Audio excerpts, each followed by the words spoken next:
WWDC is just around the corner, so it's actually happening next week on June the 22nd at 10 a.m. PDT or 6 p.m. UK time.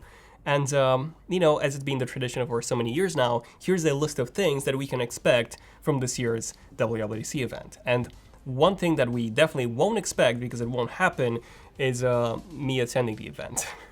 Well, actually, this time I'll attend it online. So, in a way you could say that I finally been invited to the Apple event, even though that would probably never happen. By the way, in case you missed our relationship with Apple video, definitely give this video a watch. So, WWDC, in case you don't know what this is, it is basically Apple's worldwide developers conference, and it is also Apple's biggest event in an entire year. I mean, sure, they do have the iPhone and the Apple Watch event every September, and sometimes they also have smaller events in October or March where they announce some new iPads and Macs, but WWDC is the biggest event in terms of its scale. So it lasts for an entire week, and it is full of workshops for developers, as this event is fully focused on the next versions of iOS, macOS, watchOS, and tvOS, all of which will be released to the public in September, so until then developers have a few months to implement the brand new APIs and features into their apps. Now, sometimes we have seen other products at WWDC events,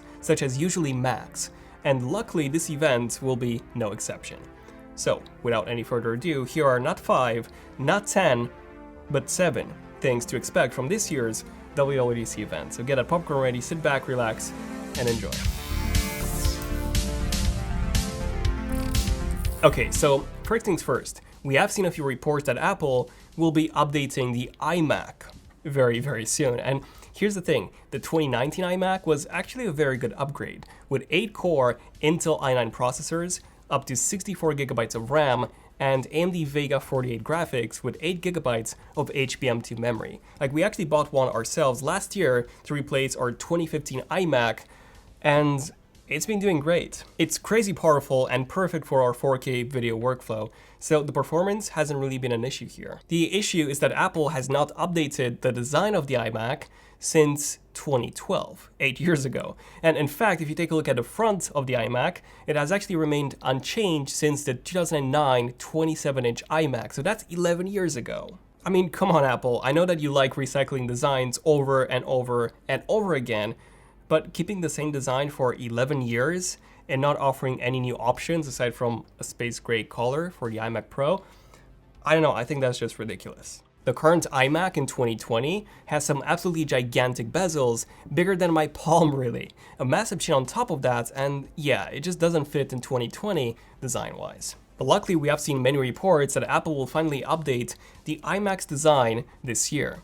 So DigiTimes reported earlier this month that Apple will be launching a brand new 23-inch iMac in the second half of 2020, with China Times also reporting a similar thing back in April. And we've had a few design leaks saying that the bezels would be thinned out and that we would get a new design that resembles the current iMac. So around the same chin size, essentially just thinner bezels on the actual display. And this is how we've actually modeled our very own concept. And I think it's a pretty good design, a more modern take on the current iMacs. It's just that we all know which design would look best. And that would be, of course, an iMac that's just a massive display without any bezels at all. Sort of like the brand new iPad Pro, just, bigger. Well, according to Sonny Dixon, who's been in the leaks industry for more than 10 years now, there is indeed a brand new iMac coming at WWDC. And it will have the iPad Pro's design with thin iPad Pro-like bezels, a T2 processor, AMD Navi GPU, and no more Fusion drives. Okay, this is exactly what I wanted, guys. Of course, these are still just leaks and rumors and not 100% confirmed that, this will actually happen. But I am keeping my fingers, all of them crossed, for this brand new iMac. So yeah, really hoping that this will be the case. And we've actually updated our concept to show this brand new design, which uses what's essentially an Apple Pro Display XDR display, and of course with a tweaked brightness to be able to keep this at a reasonable price. So we model ours with a 32-inch display, and it now comes in two sizes, 32 inches and 27 inches, both much smaller than the current gen iMacs. We have 4 Thunderbolt 3 ports as well as relocated speakers on each side, now that we have a flat design. And yes, while this design is much thicker than the current gen iMac, at least you can theoretically have ports on the bottom or even on the sides if Apple decides to implement those. And of course that with this brand new design, the cooling can be significantly improved as well. So yeah, if this is indeed the new iMac design, I just cannot wait to get my hands on it. Like, I'm a MacBook person, but I don't know. Imagine if Apple actually made a display like this. That would be so nuts. I would get a few of those. Really cool. Now, Twitter user Blue Kanikama, he found an icon in an unreleased beta version of iOS 14 that seems to show a brand new iMac design with much thinner bezels. And based on this, he also made a render of how this iMac could look like. And yeah, it looks pretty nuts, guys. And not only that, but he also found references of Face ID on the Mac, which could indeed be coming to this brand new iMac redesign. Face ID is just so perfect on a Mac. Like, I would say that Face ID on a Mac is way more useful and just more easier to use than Touch ID on a Mac is. For example, on iOS, since the device is much smaller, Touch ID is easier to reach. Plus, it also acts as the home button. On a Mac, you have to find it, so it's just a bit more inconvenient. Face ID, for example, on the iPad Pro with a keyboard and the trackpad, it works so well, and I just cannot wait to actually see Face ID on a Mac natively implemented as well. So what about the actual specs of this iMac? Well, we haven't really had any exact leaks on the specs, but I would say that it would be very safe to assume that we would be getting the brand new Intel 10900K processor, which is a brand new 10-core processor, up from the 9900K that we got last year in the previous iMac. And this one has a turbo boost clock speed of 5.3 GHz, which is just nuts. Now, GPU-wise, Sonny Dixon did say that we are getting a brand new Navi architecture GPU. I would expect a modified version of the 5700 XT GPU, which is a very capable card. So yeah, it seems like the new iMac would be a gigantic upgrade over the 2019 model in not just the design, but also in terms of the performance. The only thing that I'm really concerned about is when it comes to the price. So you see, the Apple Pro Display XDR costs $5,000, and you don't even get a stand with that. Like, you have to pay $1,000 extra to get the stand. So if Apple wants to price this at the current iMac prices around $2,000, then they would need to heavily downgrade the display. Like, they would need to drop the brightness, they would need to remove all the mini LED functionality, possibly even drop that sophisticated stand entirely and just stick to a standard tiltable iMac stand instead. But yeah, let me know in the comments your thoughts on this potential new iMac design. Now, one thing that I really hope that Apple adds to the iMacs is Wi-Fi 6. So for whatever reason, Apple still hasn't added Wi-Fi 6 to any of their Macs, even though the latest iPhone 11s and the iPad Pro 2020 all feature Wi-Fi 6. And most 2020 and 2019 Windows laptops as well, they also feature Wi-Fi 6, with more Wi-Fi 6 devices to be released moving forward. Wi-Fi 6 or Wi-Fi 802.11ax is the next big Wi-Fi standard, and it is a direct follow-up to Wi-Fi 5 or Wi-Fi 802.11ac, which was introduced back in 2013, 7 years ago. But of course that in order to take advantage of Wi-Fi 6, you also need a fast Wi-Fi 6 router. And I've been a massive fan of Netgear routers myself, so I got a Netgear Orbi AC3000 mesh system for my mom's house, and it works brilliantly.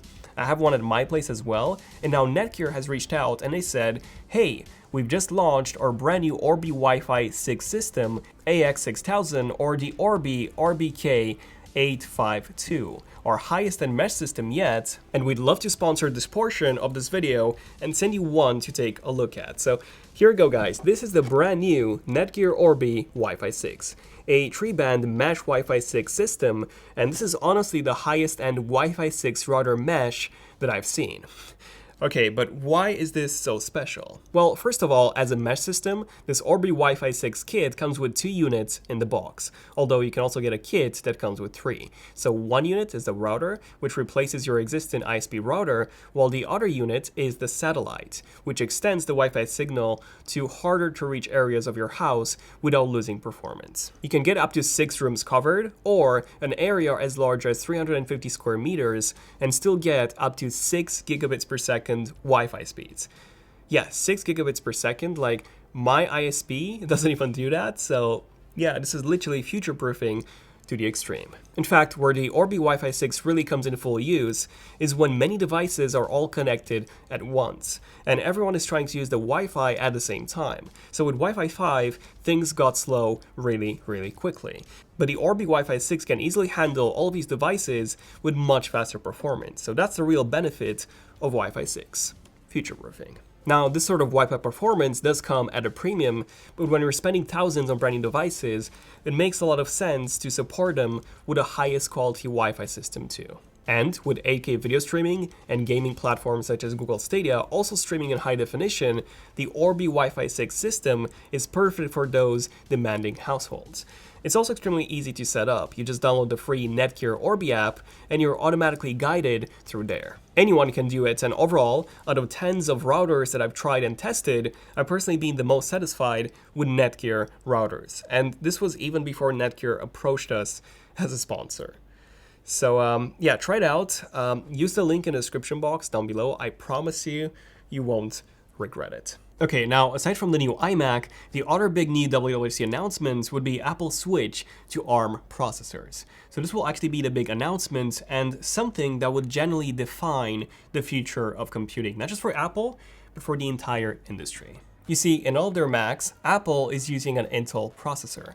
However, if you take a look at their iPhone and the iPad, Apple is actually using their very own Apple A series of processors inside of those. Now, you would think that Intel chips are significantly more powerful than a processor that's inside a tablet that is thinner than a pencil. Well, to my surprise, and to literally anyone's surprise, they were actually not. So instead, the iPad Pro 2018, for example, not only scores significantly higher in benchmarks than the 2020 entry-level 13-inch MacBook Pro, but when it comes to real-world usage, this 5-minute 4K 30 timeline was exported in 7 minutes and 27 seconds on the high-end 13-inch 2020 MacBook Pro, and just 2 minutes and 53 seconds on the iPad Pro 2018.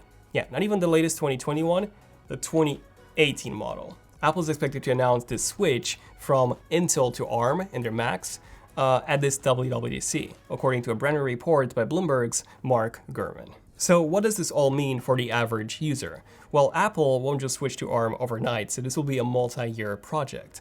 But essentially the 12-inch MacBook, which Apple discontinued, is expected to be making a return with Apple's brand new ARM processor. At this point, we even had some leaks suggesting that Apple already has a working Apple A14 processor inside a Mac, which has 12 cores and a very impressive performance compared to the current Mac lineup. Like, imagine a 12-inch MacBook with better performance than a maxed out 16-inch MacBook Pro. And it's not just the big performance boost that we'll be getting, Apple will also be able to update the Macs on a regular basis, just like they do with the iPhones and the iPads, rather than having to wait for Intel to release brand new processors.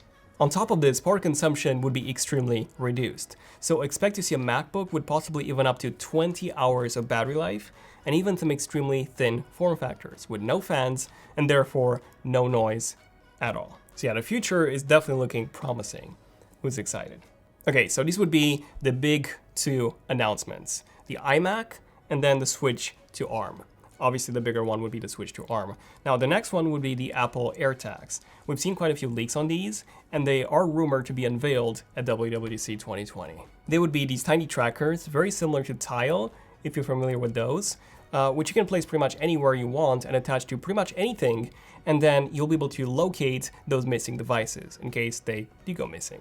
The AirTag would communicate to your device and other devices via Bluetooth, and it would also support wireless charging, and it will be fully sealed with no ports on it at all, which would make it 100% waterproof. So probably the coolest feature about these AirTags is that you'll be able to just enable AR mode and literally get a visual indicator of where your item is in the real world. Like, how cool is that? We don't know the price of these just yet, but we are expecting these to cost less than $50, meaning that you can just buy a few of these and just place them inside multiple objects and never lose those objects again. So yeah, pretty excited for this. And the last hardware product that we could potentially see is a brand new pair of AirPods, the AirPods Studio. Essentially what these are Apple's over-the-head headphones. So similar to the Beats Solo or the Beats Studio, and they would be Apple's highest end offering of the AirPods, with an even better sound quality and an even better noise cancelling than the AirPods Pro. The price is rumored to be around $350,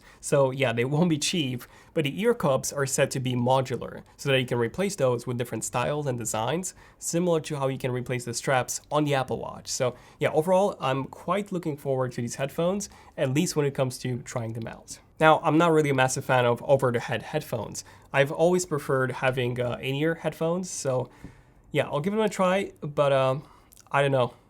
I don't think they're for me. Okay, and now we have the 3 big software updates, starting with iOS 14 first. Now, I've already talked about all the rumored and leaked features of iOS 14 in a previous video, so feel free to watch this video if you want to learn more about everything we know so far about iOS 14. But yeah, long story short, here are a few features of iOS 14 that we know so far. The first one being a redesigned home screen. So we've seen a few reports on this, that we could be getting an option to have the home screen as a list view, similar to how the Apple Watch allows you to do that. Not only that, but Apple is said to be actively looking at implementing widgets into the iOS 14 home screen.